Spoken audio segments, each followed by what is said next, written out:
have 4 minutes to get Roscoe to the vet. So I love you, kids. Get out, get out. Emergency PTA meeting today at 5 o'clock. Will we see you there? I'll totally get a sitter on a Tuesday night. Yes, you can. You actually can. That's real. Welcome back to DBL. That was Mila Kunis and Bad Moms trying to do it all. And let's be honest, it's something a lot of parents fall victim to. In fact, studies show that over 50% of parents experience some type of burnout. So let's get some tips on how to survive. Please welcome to DBL family psychologist Dr. Sheryl Ziegler.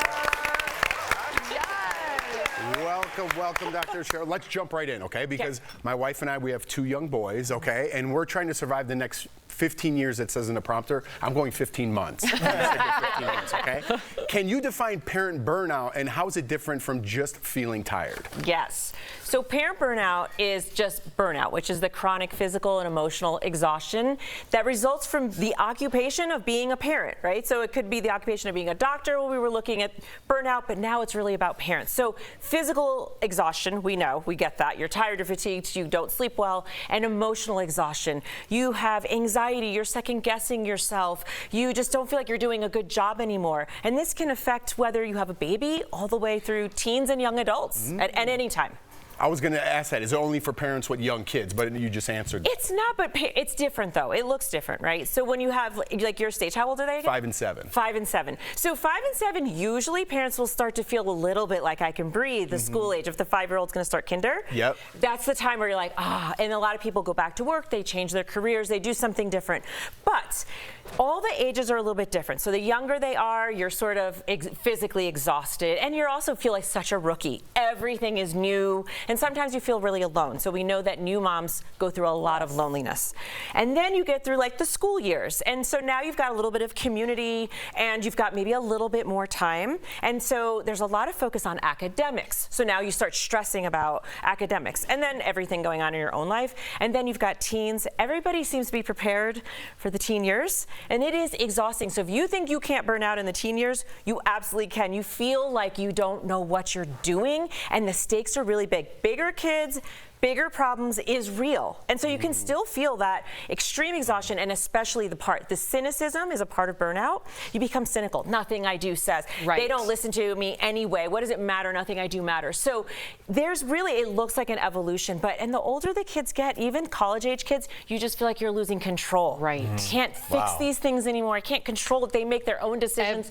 They do what they want. Every stage comes with, that's where you are. Every stage comes with a burnout. And for me right now, I think I'm just overstimulated. And that, how old are your kids? 4 and 7. Oh, yeah. So it's the mom. And it's like, sometimes it's just, it's just an overstimulation, and I have to go away and breathe because I don't want to snap at them because I'm overstimulated. You know, that's not fair. And I've been to Sam's house. I've left there going, I don't know how she does it. Because she is the hub of their lives. Dude, and it's all the time. Him, but it's all the time. It's all the time. That's why I need your book. First of all, cool cover. I love it. I thought that was real crayon. I tried to dust it off. It's amazing. But how do we reignite the spark when we're feeling burnt out at every stage? Yeah, because unlike a job where a lot of people can identify burnout, you can't quit the job of being a parent, right? That's the different part. So when you're a parent, you have to do things. The number one thing you can do, which is sometimes counterintuitive, is go be social. Go connect with your friends. Don't stay in loneliness. Don't be in isolation. Don't have that feeling of like, oh my God, it must just be me. I am a terrible parent, or nobody else feels this way. That is the hands down number one thing. You also have to know the signs and symptoms. So before even getting to there, you have to know irritability is burnout. So it's irritability, lack of sleep, snapping at your kids, reaching for alcohol and or drugs, not sleeping well, right? That anxiety, the to-do list that goes on in your mind. Those are signs and symptoms of burnout. It can also be signs and symptoms of depression. So when it gets pretty serious, where you don't feel like you're yourself at all, it's a good idea to get, professional help. But the other things you can do that particularly women aren't great at is asking for help and receiving help. Ask for help. It's really important.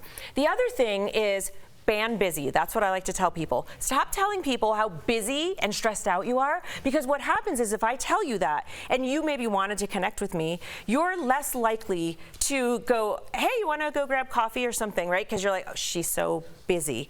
He's so busy. So monitor your words because they matter. And so that social connection, because it's so important, just be aware that you're not actually turning people off because you're talking about how stressed out and busy you are. That is such great advice. Can you move into our neighborhood? Yeah, we could have you for an hour. And then what?